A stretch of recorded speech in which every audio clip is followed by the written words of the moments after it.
Mi hijo me dijo que yo estorbaba en el negocio por culpa de mi nuera, que había cambiado los documentos a su nombre.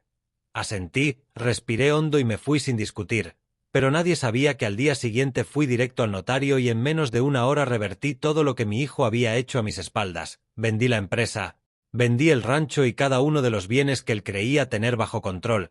Corté los depósitos mensuales que mantenían a esa pareja y pedí que el nuevo dueño fuese notificado de inmediato. 2 días después llegó a la empresa y mi hijo y mi nuera jamás imaginaron lo que ocurriría. Los despidieron en la puerta frente a todos, sin ceremonia ni explicaciones, y entonces comenzaron las llamadas, una tras otra, 97 en total, mi hijo suplicando desesperado que hablara con el nuevo dueño, pero yo ya estaba en un crucero. De la mano de mi esposa, viendo cómo el mar se abría ante nosotros, Linda reía a mi lado diciendo que dejara de contar, pero yo no podía. Cada llamada ignorada era un pequeño triunfo y cada mensaje sin respuesta era pura justicia. Mi nombre es Ernest Miller, tengo 67 años y hace exactamente una semana mi hijo me robó la empresa, o eso creyó.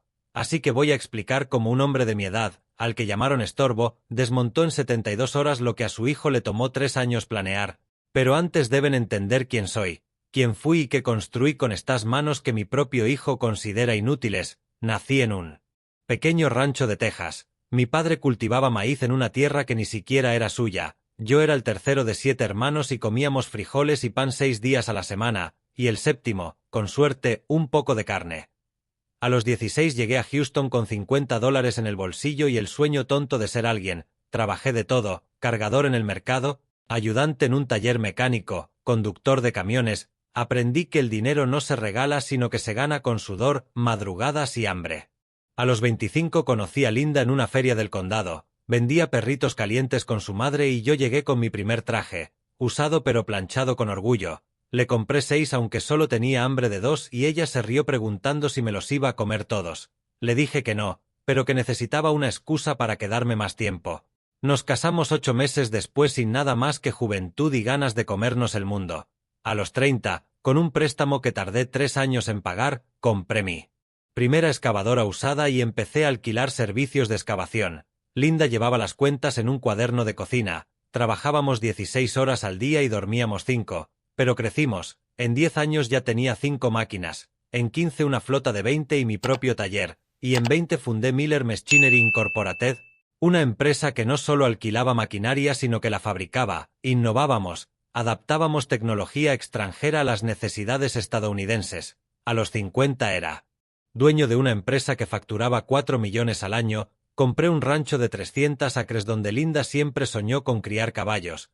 Construí una casa de 2 pisos con vista a las montañas y le di a mi hijo Ryan todo lo que yo nunca tuve. Las mejores escuelas privadas, universidad en Chicago, viajes, un coche nuevo a los 18 y un puesto en la empresa sin tener que mendigar oportunidades como hice yo. Ryan creció sin conocer el hambre, sin saber lo que es pedir dinero prestado ni que el respeto se gana, no se hereda. Hace 3 años se casó con Jessica, de una familia de Dallas con dinero reciente, gente que cree que tener dinero te hace superior, que ve a los demás como escalones. Desde la boda Linda tuvo un mal presentimiento. Esa chica tiene ojos de águila, me decía, calculadora, siempre midiendo. Yo la defendí pensando que venía de otro mundo y se adaptaría. Qué equivocado estaba. Los primeros 6 meses fueron normales. Jessica sonreía en las cenas y preguntaba por el negocio con aparente interés, pero luego empezó a acompañar a Ryan a la oficina con la excusa de aprender el negocio familiar para que sus futuros hijos entendieran de dónde venía su herencia. Yo asentí porque me pareció lógico, pero no venía a aprender sino a conquistar. Empezó con comentarios sutiles en reuniones, diciendo que sería más eficiente automatizar procesos, comparando mi empresa con la de su padre y mencionando clientes supuestamente descontentos, y yo, que construí esa empresa desde cero, tenía que justificar cada decisión ante una chica de 30 años que nunca se ensució las manos con aceite de motor. Ryan empezó a cambiar, dejó de pedirme opinión y tomaba decisiones sin consultarme, y si cuestionaba algo respondía delante de los empleados diciendo que yo era de la vieja escuela y que había que modernizar. Y esos empleados que trabajaron conmigo 20 años empezaron a mirarme con lástima, como si fuera una reliquia, un estorbo, palabra que aún me quema en el pecho. Hace 2 meses llegaron a mi oficina con caras serias, parados mientras yo me sentaba, algo que ya me parecía una falta de respeto. y me dijeron que era momento de cambios importantes. Jessica sacó una carpeta diciendo que la empresa necesitaba liderazgo más ágil y que el mercado era más competitivo, insinuando que mis 67 años eran una distracción, como si la edad fuera una enfermedad. Les recordé que llevaba 35 años manejando la empresa, pero Ryan insistió en que ya había cumplido mi deber y que era hora de retirarme, viajar con Linda y descansar. Respondí que no quería retirarme. Hubo silencio incómodo, se miraron y supe que tenían un plan B. Ryan dijo que habían consultado a un abogado corporativo que detectó irregularidades fiscales y que lo mejor para proteger los bienes familiares era transferir las acciones a la siguiente generación, una mentira disfrazada de estrategia. Querían que firmara la empresa a su nombre, y aunque él intentó suavizarlo diciendo que seguiría en el consejo, la voz le sonaba falsa. Jessica añadió que era por mi protección, que si me pasaba algo la empresa quedaría en limbo. Yo los miré en silencio. A mi hijo, el mismo al que cargué en mis hombros por el rancho, al niño que lloraba cuando lo dejaba en la escuela, al joven que me abrazó cuando le di las llaves de su primer coche. Ese hombre ahora me veía como un obstáculo. Finalmente dije que estaba bien, que lo haríamos si era lo mejor para la empresa, pero que quería revisar los documentos con calma y responder en una semana. Jessica sonrió creyéndose victoriosa. Cuando se fueron, Linda entró media hora después y le conté cada palabra. Ella escuchó en silencio y solo preguntó qué iba a hacer, sin pedirme que los perdonara, porque ella también había visto el desprecio en los ojos de Jessica. 2 días después llegó un sobremanila con 40 páginas de jerga legal diseñadas para confundir. Pero yo no era estúpido y encontré en la página 15 la frase: el señor Ernest Miller cede total e irrevocablemente el 100% de las acciones a favor del señor Ryan Miller. Más adelante decía que renunciaba a cualquier cargo y no podría intervenir nunca más, y en la página 32 una cláusula escondida decía que recibía como pago simbólico $1, mi vida entera por $1. Linda leyó por encima de mi hombro, contuvo el aliento y me dijo que eso era un robo, y yo respondí demasiado calmado que sí, que lo era. Me llamó Ryan para confirmar si había recibido los documentos y dijo que el abogado nos esperaba el viernes, incluso que él me recogería y que Jessica estaría presente, como no iba a estarlo si era la arquitecta de todo. Así que le dije que tenía dudas sobre algunas cláusulas y él suspiró impaciente diciendo que para eso estaría el abogado, que ya había hablado con el contador y el director de operaciones, que todos estaban de acuerdo en que la empresa necesitaba el cambio. Habló con mis empleados sin consultarme, le dije que estaba bien y colgué. Linda me miró con preocupación y furia preguntando qué iba a hacer. Tomé el sobre, miré por la ventana hacia el taller y las máquinas con mi apellido y le dije que iría a la cita del viernes, y cuando preguntó si iba a firmar le dije que sí, pero no lo que ellos esperaban. Ella vio en mis ojos algo que no veía desde hacía años: determinación, frialdad y estrategia. La abracé y le pedí que confiara en mí, y respondió que llevaba 40 años haciéndolo y no iba a parar ahora. Esa noche no dormí, revisé en mi estudio todos los documentos de la empresa, contratos, títulos de propiedad, estados financieros y cuentas bancarias, buscando cada detalle vulnerable hasta que lo encontré. A las 6 de la mañana del miércoles salí de casa sin despertar a Linda y dejé una nota diciendo que volvería tarde y que todo estaría bien. Conduje al centro de Houston, no a mi oficina sino directamente al despacho del notario Harvey Ross, quien había manejado mis asuntos legales desde que fundé la empresa, un hombre de 73 años y palabra firme. Su secretaria se sorprendió al verme sin cita, pero le pedí que le dijera que era urgente. 5 minutos después estaba en su oficina. Harvey me recibió preocupado. Le pregunté si mis documentos tenían alguna irregularidad y él frunció el ceño diciendo que 6 meses antes los habíamos revisado y que todo estaba en orden, así que le entregué el sobre que Ryan me envió. Harvey lo leyó en silencio y su expresión pasó de confusión a incredulidad y luego a indignación. Dijo que aquello era fraude, despojo disfrazado de reorganización corporativa, y preguntó si Ryan me lo había enviado. Le dije que Ryan, Jessica y el abogado Carter, a quien él conocía como un tiburón especializado en ayudar a hijos a quitarles las empresas a sus padres, operaciones legales en el papel pero moralmente repugnantes. Pregunté si era legal y Harvey suspiró diciendo que si yo firmaba ante el notario elegido por ellos sería completamente legal y perdería todo, incluso por $1 simbólico, pero que mientras no firmara, la empresa seguía siendo completamente mía. Le dije que no pensaba firmar y que necesitaba hacer algo que ellos no esperaban. Harvey preguntó qué tenía en mente y yo respiré hondo y le dije que quería vender la empresa completa antes del viernes. Él guardó silencio 5 segundos eternos y luego dijo que era complicado porque una venta así requería tiempo, valoración, búsqueda de compradores y negociación, pero yo le recordé que tenía contactos y llevaba años manejando grandes ventas, que conocía inversionistas y grupos corporativos interesados en mi empresa. Era cierto que al menos 3 grupos habían intentado comprar Miller Machinery en la última década. Siempre rechacé las ofertas, mi empresa no estaba en venta, era para mi hijo, pero mi hijo ya no existía para mí. «Ernest, ¿estás seguro?», preguntó Harvey con voz suave. «Es tu vida, tu legado», y yo le respondí que mi legado iba a ser para Ryan, pero él decidió robármelo, así que ahora mi legado sería la lección más cara de su vida. Harvey asintió despacio y mencionó a un grupo empresarial de Chicago, Northern Industrial Group, que 2 años antes había preguntado si yo estaría dispuesto a vender, y él les dijo que no, pero que serían los primeros en saber si cambiaba de opinión. «Llámalos, Ernest, pedirán revisar los libros y negociar», y yo le pedí que les dijera que vendería a precio justo, sin regateos ni demoras, con la documentación lista y auditores bienvenidos desde ese mismo día, pero que necesitaba cerrar antes del viernes.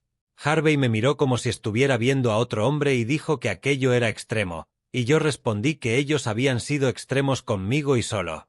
Devolví el favor. Tomó su teléfono y dijo que le diera 2 horas. Salí de su oficina a las 9 de la mañana sintiendo que mi ciudad era otra, como si la viera por última vez con los ojos del hombre que había sido, y conduje al rancho porque necesitaba caminar por esa tierra comprada con 10 años de esfuerzo, ver a los caballos de Linda pastando y recordar por qué todo había valido la pena. Linda estaba en la cocina como si fuese un día normal, aunque nada ya lo era. Me preguntó cómo había ido y respondí que lo sabríamos en unas horas, que todo podía cambiar, y cuando me preguntó si íbamos a perder el rancho respondí probablemente, esperando lágrimas, pero ella solo asintió diciendo que sin dignidad y sin respeto un rancho no es más que tierra y paredes, y que si había que dejarlo para recuperar la paz, lo dejaríamos, por eso la amaba.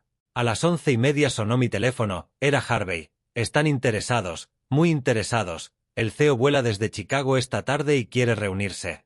Mañana a primera hora, perfecto», y añadió que también había hablado con un agente inmobiliario que tenía un comprador buscando una propiedad como la mía. Preguntó si quería vender también. Miré por la ventana hacia la casa, los árboles y los caballos, y dije que sí, que vendiera todo. Cuando colgué, Linda me abrazó por la espalda preguntando si estaba seguro, y respondí que nunca había estado más seguro. Esa noche cenamos en silencio, con una paz extraña, la paz de quien por fin toma una decisión después de meses de sufrimiento. Ryan llamó a las 9 de la noche, preguntando por qué no había ido a la oficina. «Estoy en el rancho, necesitaba pensar». «¿Pensar en qué? El viernes firmamos y ya está, es simple». «Sí, Ryan, es muy simple». «Perfecto, paso a recogerte a las 9:30, Jessica está emocionada, dice que esto llevará la empresa al siguiente nivel». Claro que lo estaba. Colgué y Linda me preguntó si iba a decírselo antes. Le dije que no, que lo descubrirían cuando todo estuviera hecho.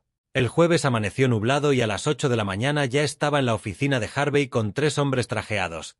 El CEO de Northern Industrial Group, su director financiero y su abogado corporativo. El CEO, un hombre de unos 50 años, me dijo que admiraba mi empresa desde hacía años, por cómo innovamos, por la reputación con clientes y la lealtad de los empleados, justo el tipo de operación que querían en su portafolio.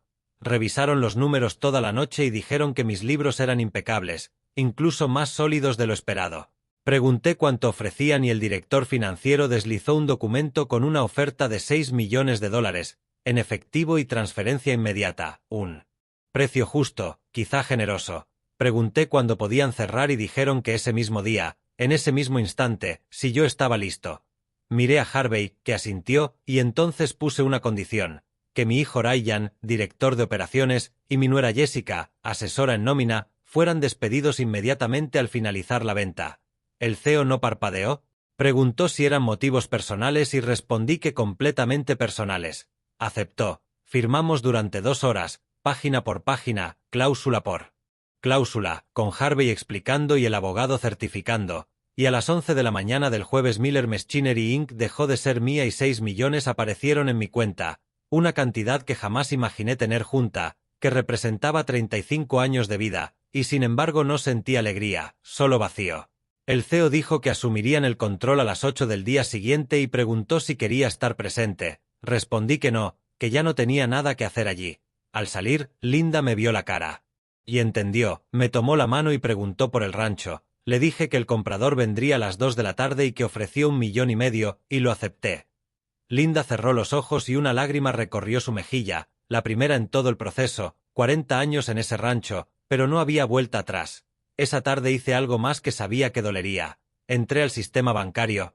Vi las tarjetas corporativas de Ryan y Jessica, las cuentas y los depósitos de $2,500 mensuales que les enviaba aparte de sus salarios, y cancelé todo, corté las tarjetas, cerré las cuentas y detuve los depósitos automáticos.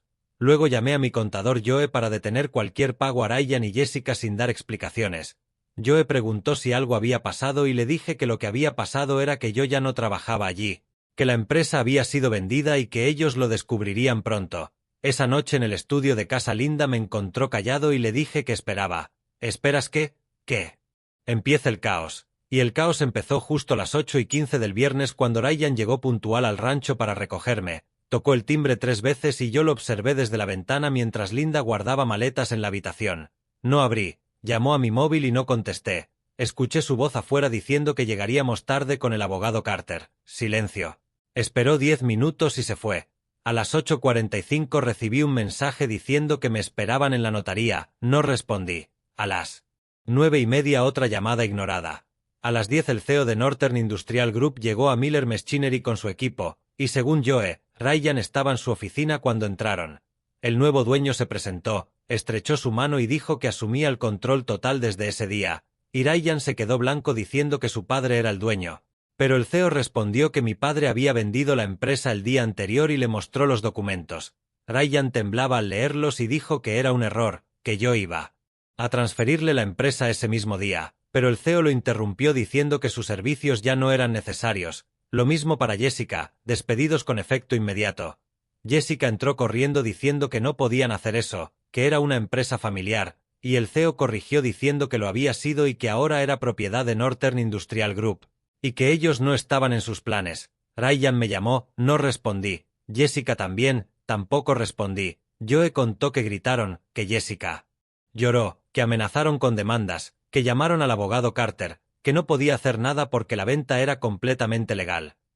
A las 11 de la mañana seguridad los escoltó fuera del edificio, mi hijo expulsado de la empresa que yo construí y que él intentó robarme. Comenzaron las llamadas. 1, 2, 5, 10, y yo en el rancho empacando con Linda mientras el móvil vibraba sin parar.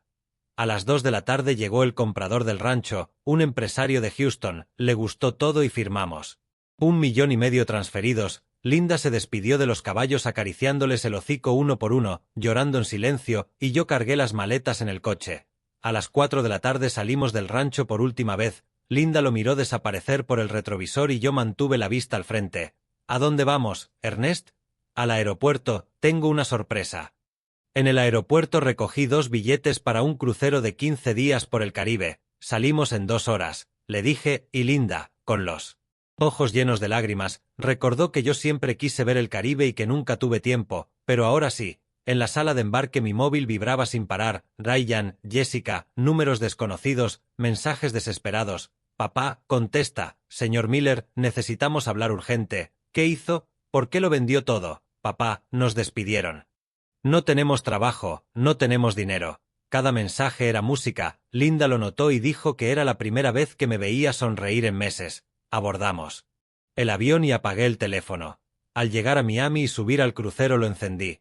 97 llamadas perdidas, 97 intentos de mi hijo por contactarme, 97 veces que decidí que mi dignidad valía más que su arrepentimiento.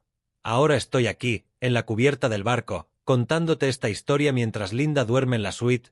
El mar se abre infinito y al fin respiro en paz. Esa primera noche el mar estaba en calma, yo no. Linda dormía profundamente en la cama king.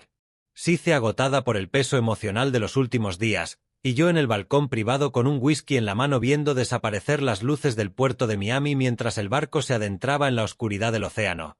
El móvil estaba sobre la mesa, lo encendí por curiosidad, error. 103 llamadas perdidas, 6 más desde que embarcamos, 42 mensajes, y decidí leerlos, no sé por qué, quizá para confirmar que hice lo correcto, quizá por masoquismo para ver hasta dónde llegaba la desesperación de mi hijo. Los primeros mensajes eran de confusión, preguntando dónde estaba, si me había pasado algo, que lo llamara, que gente había llegado a la empresa diciendo que la habían comprado, luego vino la incredulidad, decía que lo habían despedido, que estaba pasando, que a Jessica también, que nos habían echado como criminales y que lo llamara ya. Después vino la desesperación, dijo que su tarjeta corporativa estaba cancelada, las cuentas cerradas, que no tenía acceso a nada y que el depósito mensual se había suspendido, que tenía facturas, que Jessica estaba desesperada, que por favor contestara, y finalmente la rabia, diciendo que yo había vendido la empresa a sus espaldas, que era un viejo egoísta, que esa empresa era suya por derecho, que había trabajado años ahí y que todo lo que tenía estaba invertido, y que Jessica decía que me iban a demandar. Ese último mensaje me hizo sonreír con amargura, Jessica siempre detrás de las amenazas legales. Luego leí otros mensajes que me sorprendieron, decían que habían ido al rancho y que había un cartel de vendido, que no podían creer que también lo hubiese vendido, y preguntaban dónde íbamos a vivir Linda y yo, que habían llamado a Linda y su teléfono también estaba apagado, que dónde estábamos. Y luego uno que decía cometí un error, 4 palabras que llegaron demasiado tarde. Di un trago largo de whisky, el líquido quemó mi garganta y me gustó porque el dolor físico era más fácil que el emocional. Me pregunté si había sido demasiado duro o extremo, pero no, Ryan no había cometido un error común. No había olvidado mi cumpleaños ni dicho algo feo en un momento de ira. Había planeado robarme, confabulado con su esposa, consultado abogados, preparado documentos fraudulentos intentado quitarme todo, y solo se arrepentía ahora que su plan fracasó. Decidí no responder, todavía no, apagué el teléfono y lo guardé en la caja fuerte de la suite, no lo encendería en días. A la mañana siguiente el amanecer fue espectacular, Linda despertó más relajada que en meses, desayunamos en el balcón de la suite con fruta fresca, huevos y café recién hecho, el sol del Caribe brillando sobre el agua turquesa, y me preguntó si había dormido bien, mejor de lo que esperaba, y si había revisado el teléfono, le dije que lo había guardado. No voy a mirarlo en días, ella asintió, sabía que era lo mejor. Ernest, ¿crees que hicimos lo correcto? Fue la primera vez que la oí dudar. Linda, ellos intentaron robarnos, no fue una discusión familiar ni un malentendido, fue un plan deliberado para quitarnos todo. Lo sé, pero es nuestro hijo, era nuestro hijo, el Ryan que yo conocí nunca habría hecho algo así. Linda bajó la mirada, una lágrima cayó sobre su plato. Echo de menos al niño que criamos, al chico que nos abrazaba, al joven que nos pedía consejos. Yo también, mi amor, yo también. Nos quedamos en silencio varios minutos, solo el sonido de las olas y las gaviotas llenaba el espacio, hasta que ella preguntó, ¿y ahora qué? Ahora vivimos, disfrutamos estos 15 días y, cuando volvamos, decidimos qué hacer con el resto de nuestra vida. Y Ryan tendrá que aprender a vivir con las consecuencias de sus decisiones, como todos. Pasamos el día explorando el barco, era enorme, 12 pisos de lujo, restaurantes, teatros, casinos, piscinas, miles de personas disfrutando de sus vacaciones sin la menor preocupación y, por primera vez en meses, yo también me permití no preocuparme.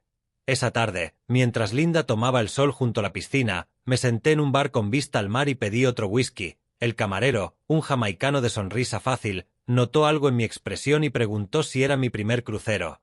El primero en muchos años. Quizá 30. Entonces tiene mucho que celebrar. Jubilación, aniversario, algo así. Digamos que cerré un capítulo importante de mi vida. Los nuevos comienzos siempre son buenos, brindemos por eso, chocamos los vasos, pero la paz duró poco. Al tercer día de crucero, cuando atracamos en Cozumel, cometí el error de encender el teléfono para hacer fotos del puerto. Enseguida las notificaciones cayeron como una avalancha. 204 llamadas perdidas, 89 mensajes, 20 correos. El corazón me dio un salto. Pensé si habría pasado algo grave, si alguien había muerto. Revisé con las manos temblando y vi que los mensajes habían subido de nivel. Ryan escribía que llevaban 3 días sin noticias, que mi madre tampoco respondía, que entendía que yo estuviera enfadado pero que al menos le dijera que estaba bien, que había ido a la casa y estaba vacía, que los vecinos decían que nos habíamos ido, que a dónde, que necesitaba dinero para pagar el alquiler del piso, que sus ahorros se habían acabado, que les habían cortado la luz, que Jessica estaba desesperada y sus padres no querían ayudarles, que lo más humillante era que la familia de su esposa lo veía como un fracasado y que todo era culpa mía. Jessica también había empezado a mandar mensajes. Señor Miller, sé que está enfadado con nosotros, pero esto ya es demasiado. Ryan está destrozado, no duerme, no come, solo llora. Usted es su padre. ¿Cómo puede hacerle esto? Mi abogado dice que podemos demandarlo por despojo, por abandono familiar, por manipulación. Al final va a perder en los tribunales y entonces sí que se quedará sin nada. Pero el mensaje que más me impactó fue el de Joe, mi excontador, diciendo que necesitaba hablar conmigo, que Ryan había ido a la empresa, que montó una escena, gritó delante de los empleados diciendo que yo lo había traicionado y le había robado el futuro, que los nuevos dueños tuvieron que llamar a seguridad para sacarlo, que lo veía muy mal. Cerré los ojos, respiré hondo. Linda se acercó en la cubierta, listos para bajar a conocer Cozumel. ¿Qué pasa? Te pusiste pálido. Le mostré los mensajes y ella los leyó en silencio. Su expresión pasó de preocupación a tristeza y luego a algo que no esperaba. Ira. Manipulación emocional, dijo con voz dura. Eso es lo que están haciendo. Linda. No, Ernest, escúchame bien. Ryan intentó robarte, te llamó estorbo, preparó documentos para arrancarte la empresa y ahora que le salió mal viene a hacerse la víctima.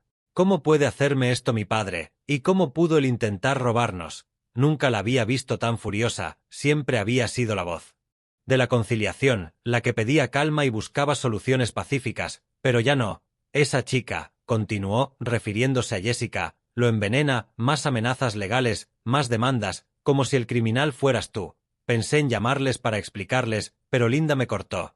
¿Explicar qué? ¿Que solo intentaste defenderte? ¿Que no ibas a permitir que te lo quitaran todo? Tú no les debes explicaciones, ellos te deben una disculpa de verdad, no este teatro de víctimas. Tenía razón, completamente, así que apagué el teléfono otra vez y le dije que no iba a contestar, aún no. Bajamos a Cozumel, tratamos de disfrutar el día. Visitamos ruinas mayas, comimos pescado fresco en la playa, compramos artesanías, pero mi mente seguía en esos mensajes, en la desesperación de mi hijo. Por mucho que intentara justificar mis actos, una parte de mí sentía culpa. Estaba bien dejar que Ryan tocara fondo así. No era mi responsabilidad ayudarlo incluso después de que me traicionara. Esa noche, de vuelta al crucero, no pude dormir y salí al balcón a las 2 de la madrugada. El océano estaba oscuro. Las estrellas brillaban con una intensidad que jamás se ve en la ciudad. Pensé en mi propio padre, que murió cuando yo tenía 30 años, un hombre de campo, de manos encallecidas y pocas palabras, que nunca me dijo que me quería ni me abrazó, pero me enseñó algo importante. Ernest, en esta vida nadie te va a regalar nada, todo lo que quieras tienes que ganártelo, con trabajo, con sacrificio y, si alguien intenta quitarte lo que es tuyo, no se lo permitas, nunca se lo permitas. Esas palabras me habían guiado siempre y ahora me preguntaba si las estaba honrando o traicionando, y la respuesta llegó clara, me estaba defendiendo. Ryan tuvo todas las oportunidades, educación, trabajo, respeto, amor, pero eligió la ambición sobre la lealtad, eligió a Jessica sobre su familia, eligió el dinero sobre la dignidad. Esas fueron sus decisiones, no las mías. Al quinto día de crucero, en una isla llamada Gran Caimán, encendí de nuevo el teléfono. 308 llamadas perdidas, 122 mensajes, pero esta vez había algo distinto, mensajes de otras personas, de mi hermana Rose preguntando qué pasaba porque Ryan la había llamado llorando, diciendo que yo lo vendí todo y los abandoné, de mi primo Héctor diciendo que Ryan iba diciendo por ahí que yo me había vuelto loco, que Linda y yo desaparecimos, de mi amigo Julián pidiéndome mi versión porque Ryan había ido a su casa a pedirle dinero prestado diciendo que lo dejé en la calle. Ryan estaba moviendo la familia, pintándome como el villano, buscando apoyo y dinero, típico. Decidí responder solo a Julián, un hombre justo, empresario como yo, alguien que entendería. Lo llamé y contestó al segundo tono, sorprendido de oír que estaba en el Caribe en un crucero con Linda. Él se quedó en silencio y yo le dije que le contaría lo que realmente había pasado. Le relaté todo desde el principio. Los desprecios, los comentarios de Jessica, el plan para robar la empresa, los documentos fraudulentos, la transferencia por $1. Julián escuchó sin interrumpir, luego soltó un suspiro profundo y soltó una maldición. Le pregunté si me creía y dijo que por supuesto, que conocía a Ryan desde niño, que había sido un buen chico, pero que desde que se casó con Jessica cambió, que su esposa también lo había notado, que hay mujeres que envenenan y que mi nuera era de esas.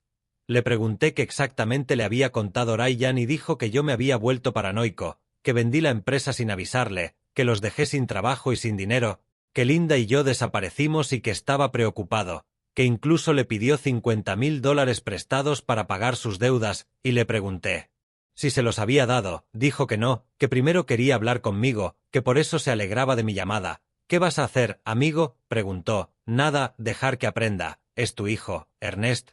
Era mi hijo, el hijo que yo crié. No me habría traicionado así. Entendió mi rabia, pero dijo que el chico estaba desesperado, que le dolía verlo así. «Bien, que sepa lo que se siente», respondí.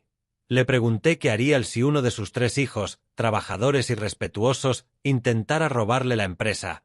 Y tras unos segundos admitió que probablemente lo mismo que yo, aunque le dolería. «A mí me duele cada día, cada hora, pero mi dignidad vale más que mi dolor», le dije. Él me advirtió que un hijo herido puede hacer cosas impredecibles y que Jessica no parecía de las que se quedan de brazos cruzados. «Que hagan lo que quieran, la ley está de mi lado, vendí lo que era mío.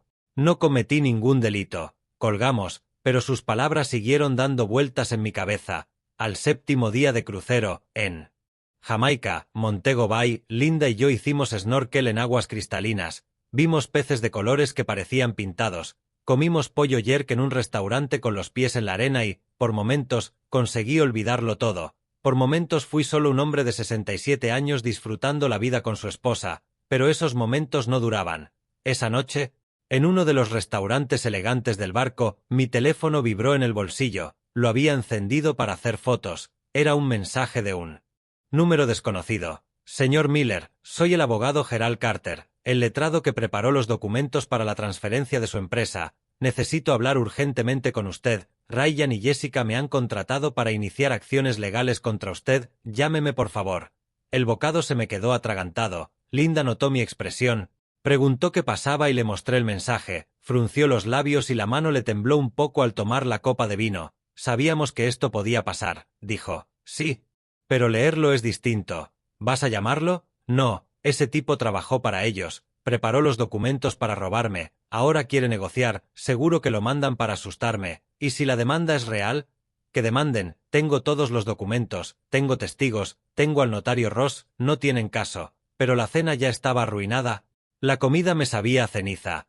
Al día siguiente llegaron más mensajes de Carter diciendo que no responder no iba a hacer que el problema desapareciera, que sus clientes estaban dispuestos a llegar a un acuerdo pero necesitaban hablar, que si no contestaba en 48 horas procederían con la demanda formal. Decidí hacer algo quizá imprudente, pero lo necesitaba. Le respondí que él había preparado documentos fraudulentos para quitarme la empresa, que intentó ser cómplice de un robo legal y que ahora quería negociar, que la respuesta era no, que demandara si quería y que nos veríamos en el juzgado. Contestó en minutos diciendo que malinterpretaba la situación, que los documentos eran perfectamente legales, que mi hijo tenía derecho sobre la empresa porque trabajó allí años. Le respondí que trabajó con un sueldo generoso que yo le pagué, que la empresa era completamente mía y que la vendí. Fin de la historia. Él insistió en que no era tan simple, que había leyes sobre empresas familiares, expectativas legítimas de herencia y obligaciones paternas. Le dije que hablara con un juez, que yo ya había hablado con el mío, y bloqueé el número. Esa noche Linda me abrazó en la suite y dijo que estaba orgullosa de mí por no dejarme pisotear. Le pregunté si creía que hacía lo correcto y respondió que estaba defendiendo lo que había construido y que eso nunca podía estar mal, pero yo ya no estaba tan seguro. Al 10º día, el crucero atracó en Bahamas, Nassau, una isla paradisíaca donde los ricos esconden su dinero y sus secretos. Caminábamos por él mercado local cuando recibí una llamada de Harvey Ross, mi notario, preguntando dónde estaba. Le dije que en Bahamas y pregunté por qué, y él me contó que Ryan y Jessica habían presentado una demanda formal por despojo, daño moral y abandono familiar, pidiendo 8 millones de compensación. El mundo se detuvo un segundo. 8 millones. Una cifra ridícula que jamás conseguirían, pero la demanda era real y necesitaba que yo volviera a Texas para preparar la defensa. Le dije que aún me quedaban 5 días de crucero y, aunque insistió en la seriedad del asunto, le respondí que no iba a permitir que también me arruinaran estas vacaciones, que ya se habían llevado mi empresa, mi rancho y mi paz, que no les daría estos 5 días. Suspiró y aceptó que, cuando volviera, trabajaríamos de inmediato. Colgué. Linda me miró preocupada, repitió 8 millones.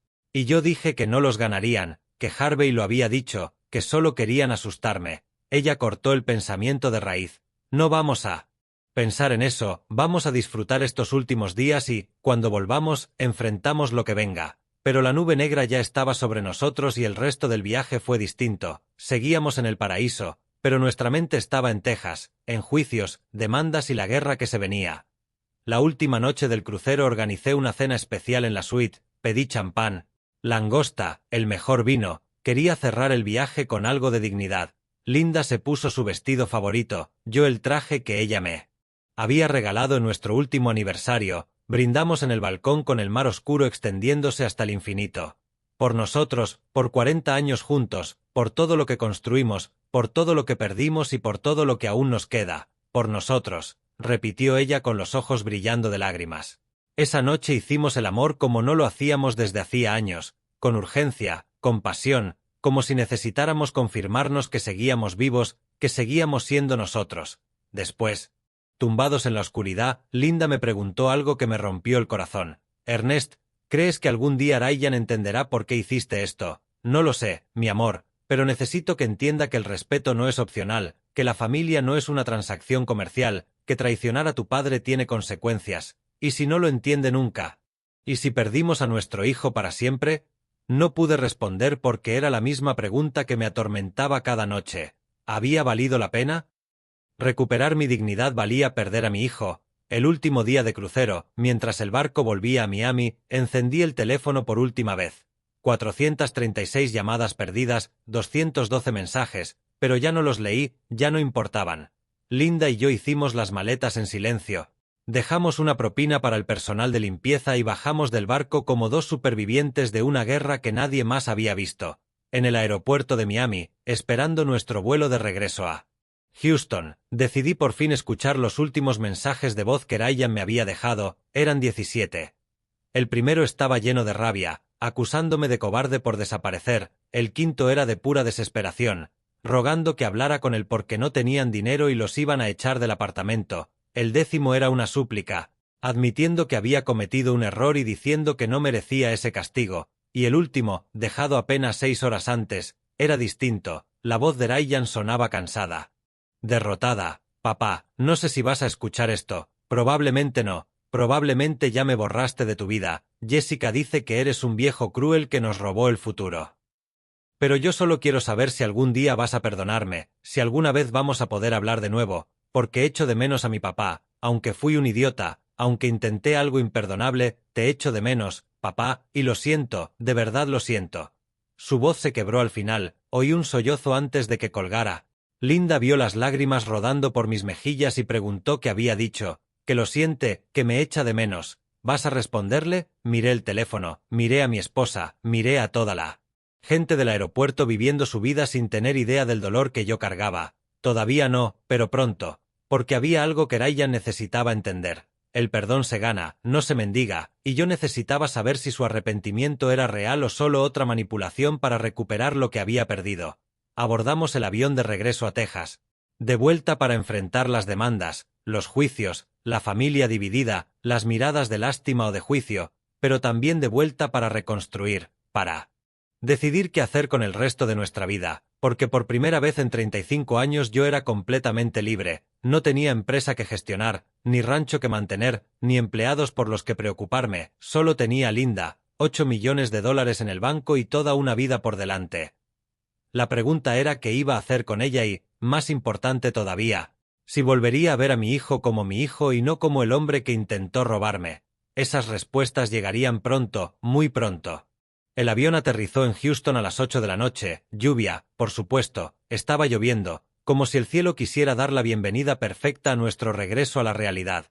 Linda y yo pasamos aduanas en silencio, recogimos las maletas. Ninguno de los dos quería salir del aeropuerto porque afuera nos esperaba todo lo que habíamos dejado pendiente. En el taxi camino a un hotel que había reservado desde Miami encendí el teléfono por última vez, 500 llamadas perdidas, no las conté. Todas, ya no importaba el número, pero había un mensaje de Harvey Ross que no podía ignorar. Señor Miller, necesito verlo mañana sin falta, la demanda avanzó más rápido de lo esperado. Hay una audiencia preliminar en 3 días y hay algo más que debe saber, llámeme en cuanto llegue, algo más que debe saber, esas palabras me hicieron un nudo en el estómago. Lo llamé desde el taxi, señor Miller, ¿ya está en Houston? Acabo de llegar, ¿qué pasa, Harvey? ¿Qué es ese algo más? Oí un suspiro. Pesado al otro lado, es mejor que hablemos en persona, mañana a las 9 en mi despacho. Harvey, no me hagas esto, dímelo ahora. Otro silencio. Ryan fue a los medios, a un programa de noticias local, dio una entrevista. El mundo se detuvo. ¿Qué? Contó su versión de la historia, dijo que lo despojó de su herencia, que vendió la empresa familiar a sus espaldas, que los dejó en la calle sin explicación, que desapareció con su madre y nadie sabía si estaban vivos. Ese hijo de... Ernest, contrólate, sé que estás furioso, pero tenemos que manejar esto con inteligencia. La opinión pública puede afectar el caso. ¿Cuándo salió esa entrevista? Hace 4 días. Se hizo viral en redes. Hay miles de comentarios. La mayoría está de su lado. ¿Del lado de Ryan? Sí, lo pintan como la víctima, el hijo trabajador despojado por un padre egoísta. Usted no queda bien en esto, señor Miller. Colgué, las manos me temblaban de rabia, Linda me miró asustada. ¿Qué pasa? Ryan habló con los medios, nos está difamando en público.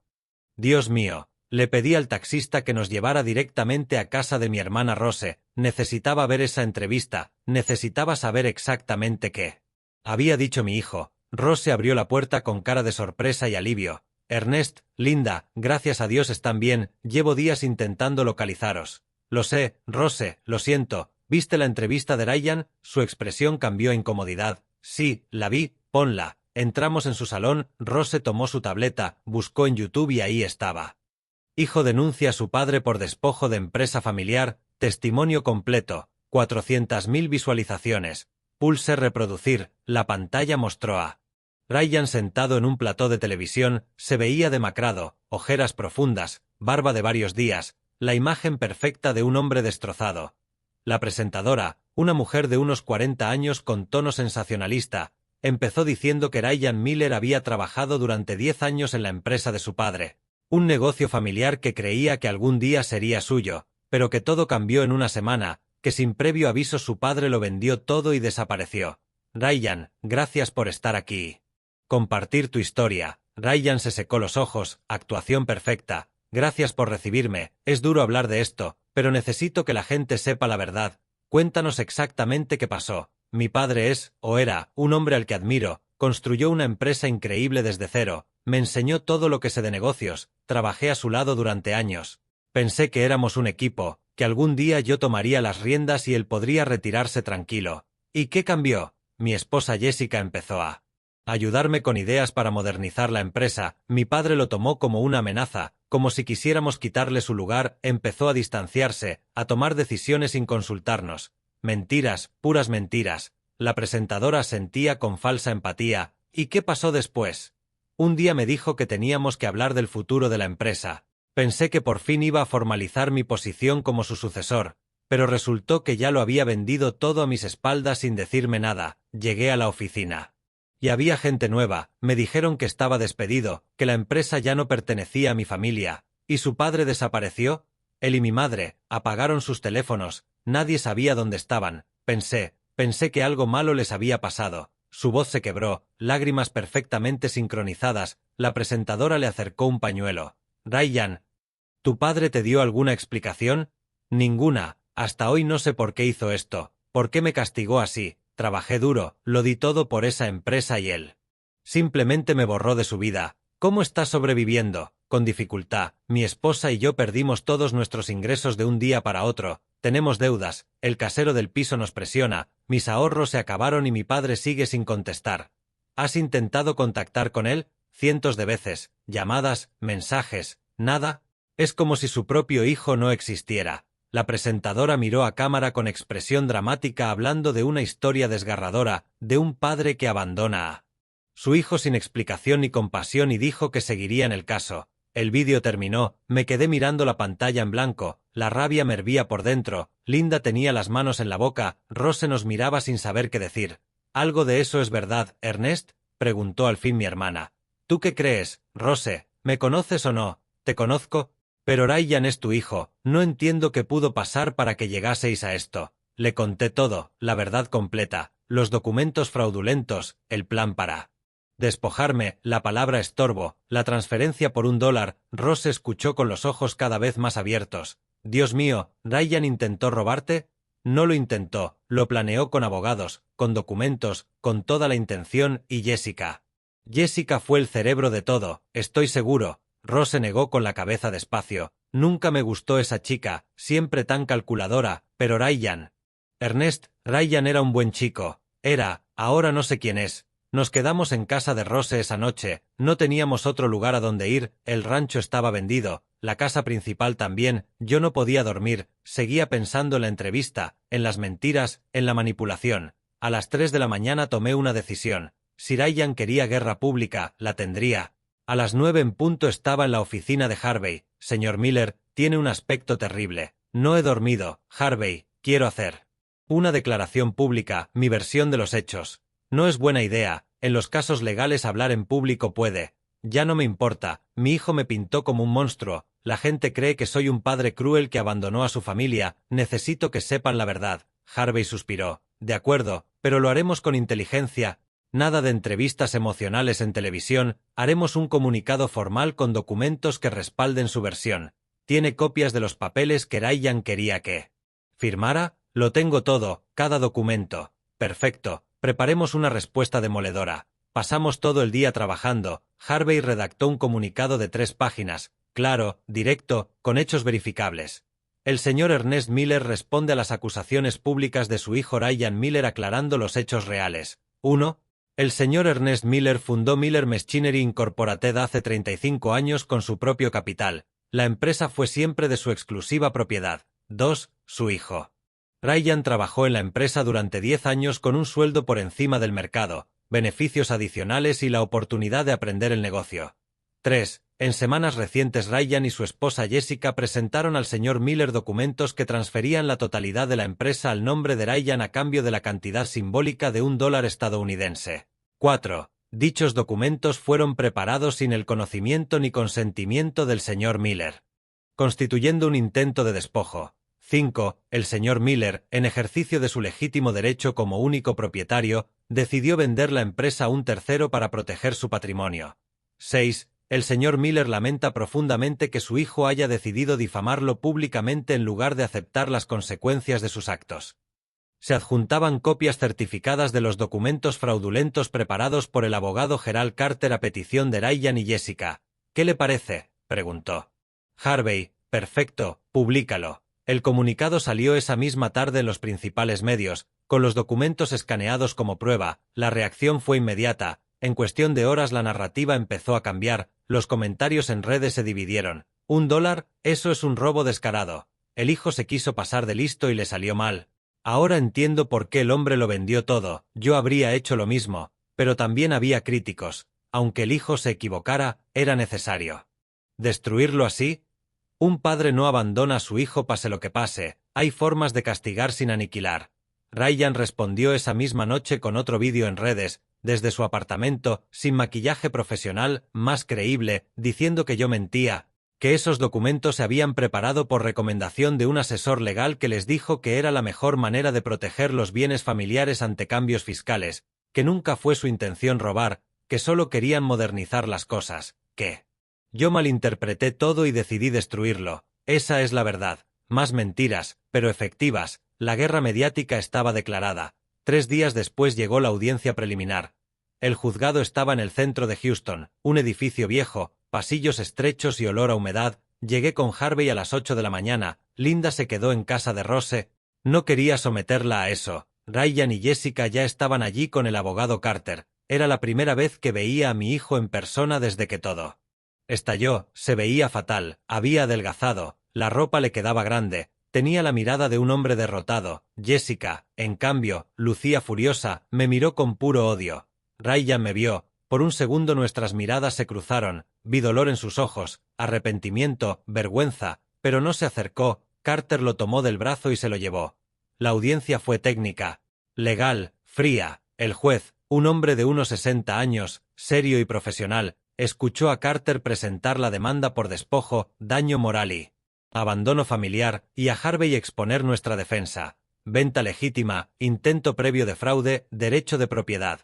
El juez revisó los documentos, hizo preguntas, escuchó argumentos y, después de 2 horas, levantó la vista. Dijo que era evidente que había un conflicto familiar complejo, pero que desde el punto de vista legal yo era el único propietario registrado de la empresa y tenía derecho a venderla sin necesitar el consentimiento de terceros, incluido mi hijo. Carter intentó hablar de jurisprudencia sobre expectativas legítimas en empresas familiares y el juez le respondió que la conocía, pero que en este caso no aplicaba, que el hijo había trabajado como empleado, no como socio, y que no existía ningún documento que estableciera una promesa formal de herencia o de traspaso. Ryan bajó la cabeza. El juez continuó diciendo que la parte de daño moral y abandono familiar era más compleja y requería investigación adicional, que programaría una vista completa en 30 días y ambas partes deberían presentar testigos y pruebas. El mazo golpeó, salimos del juzgado. Harvey estaba satisfecho porque el juez ya había dejado claro que entendía la situación legal y que la parte de daño moral sería difícil de probar para ellos, pero yo no pensaba en eso, pensaba en la cara de Ryan, en el dolor que vi en sus ojos. Esa noche, solo en la habitación del hotel, hice algo que no había hecho en semanas. Respondí a uno de sus mensajes, escribí nos vemos en 30 días en el juzgado. Si para entonces quieres hablar como padre e hijo y no como enemigos legales, llama a este número, pero solo si estás dispuesto a decir la verdad, toda la verdad, sin Jessica, sin abogados, solo tú y yo. Envié. La respuesta llegó en 5 minutos. Papá, ¿podemos vernos antes, por favor? Jessica sabe que me has escrito. No, así tiene que ser. Cuando estés dispuesto a hablar a solas, sin ella, me avisas, es mi esposa, y yo fui tu padre. Eso no te detuvo. No respondió más. Esa noche, 2 días después, Ryan me llamó a las 6 de la mañana. Papá, ¿podemos vernos hoy? Jessica salió de la ciudad, se fue a Dallas con mi madre. ¿Dónde? En el parque donde me enseñaste a montar en bicicleta. ¿Recuerdas? Por supuesto que lo recordaba. A las 10 estaré allí. Llegué 15 minutos antes. El parque estaba tranquilo. Algunos corredores, señoras paseando perros, niños en los columpios. Me senté en el mismo banco donde 30 años atrás consolé a Ryan cuando se cayó de su primera bicicleta, le limpié las rodillas y le dije que los hombres de verdad se levantan. ¿Dónde estaba ese niño? Ryan llegó puntual, caminaba despacio, inseguro, se sentó a mi lado. Ninguno habló durante 1 minuto entero hasta que él rompió el silencio. Papá, ni siquiera sé por dónde empezar. Empieza por la verdad. ¿Por qué intentaste robarme? Cerró los ojos. No fue idea mía, fue de Jessica. Ella convenció a su padre para recomendarnos con el abogado Carter. Dijo que era normal que los padres pasaran el negocio los hijos por adelantado, que así se ahorraban impuestos, que tú estarías de acuerdo. ¿Y tú le creíste? Yo quería creerle. Ella está tan segura de todo, es tan lista, me hacía sentir que yo no era suficiente, que sin ella no sería capaz de manejar la empresa. Ryan, ¿en algún momento te paraste a pensar que estabas traicionándome? Las lágrimas empezaron a caerle por la cara. Sí, muchas veces, pero Jessica decía que no era traición, que era evolución, que todas las familias exitosas hacen esto, que tú lo entenderías después. Y cuando me llamaste estorbo, se cubrió la cara con las manos. Es lo peor que he dicho en mi vida, no lo pensé. Jessica lo había dicho esa mañana y yo solo lo repetí como un idiota, como un maldito idiota. Esa palabra me destrozó, Ryan. Lo sé, papá, lo sé. Y me odio por eso, me odio cada día. Guardé silencio, lo dejé llorar. Lo perdí todo, papá. El trabajo, el dinero, la dignidad. Jessica ya no me mira igual, su familia me desprecia, nuestros amigos desaparecieron, y tú, no sé si alguna vez vas a perdonarme. Jessica sabe que estás aquí, negó con la cabeza. Me prohibió hablar contigo sin el abogado, dice que cualquier cosa que te diga puede usarse en el juicio en mi contra, y aún así viniste, porque eres mi padre, y porque creo que Jessica estaba equivocada en todo. Miré a mi hijo, a ese hombre roto, a ese desconocido que un día fue mi niño. Ryan, necesito saber algo. Necesito saber si te arrepientes porque fracasaste o porque entiendes que lo que hiciste estuvo mal. Me miró directo los ojos. Me arrepiento porque traicioné al hombre que más admiro en el mundo, porque fui un desagradecido, porque olvidé todo lo que me enseñaste. Papá, no espero que me perdones, solo necesitaba que supieras que lo siento, de verdad, asentí despacio. ¿Vas a retirar la demanda? Dudó. Jessica dice que es nuestra única opción para recuperar algo. Esa no fue mi pregunta. No sé qué hacer, papá, tengo deudas, no tengo trabajo, Jessica está desesperada. Me levanté del banco. Cuando decidas que es más importante, tu esposa o tu dignidad, llámame, pero hasta entonces, nos vemos en el juzgado. Papá, espera, me detuve, si retiro la demanda, ¿me ayudarías? No con dinero, solo, volveríamos a hablar. ¿Tendríamos una relación? Lo pensé 10 segundos que se hicieron eternos. Si retiras la demanda, si te divorcias de esa mujer que te envenenó, si consigues un trabajo honesto por tu cuenta y si durante un año me demuestras que entendiste la lección, entonces consideraré perdonarte, pero no será fácil, Ryan, y no será rápido. ¿Divorciarme? Jessica fue el veneno. Mientras sigas con ella seguirás enfermo. Papá, la amo. No, amas lo que te hizo creer que eras, pero eso era una mentira. Me alejé sin mirar atrás. 20 días después, 3 días antes de la vista final, recibí un mensaje de Ryan. Papá, retiré la demanda, le pedí el divorcio a Jessica, conseguí trabajo en una ferretería, no es mucho, pero es honrado, no te pido que me perdones ahora, solo que sepas que voy a pasar este año demostrándote que cambié, te quiero. Linda leyó el mensaje por encima de mi hombro. ¿Qué vas a hacer? Esperar y ver si esta vez dice la verdad. Un año después, Ryan y yo cenamos juntos por primera vez, sin abogados, sin Jessica, sin rencores, no era como antes, nunca volvería a serlo, pero era un comienzo, y a veces un comienzo es suficiente. Ahora tengo 68 años, Linda y yo vivimos en un apartamento modesto en Chicago, viajamos cuando queremos, ayudamos a causas que nos importan, Ryan trabaja duro, se ganó poco a poco de nuevo mi respeto. ¿Lo perdoné por completo? No, todavía duele, pero aprendí que perdonar no es olvidar, es decidir que el dolor ya no va a controlar tu vida. Y esa decisión la tomo cada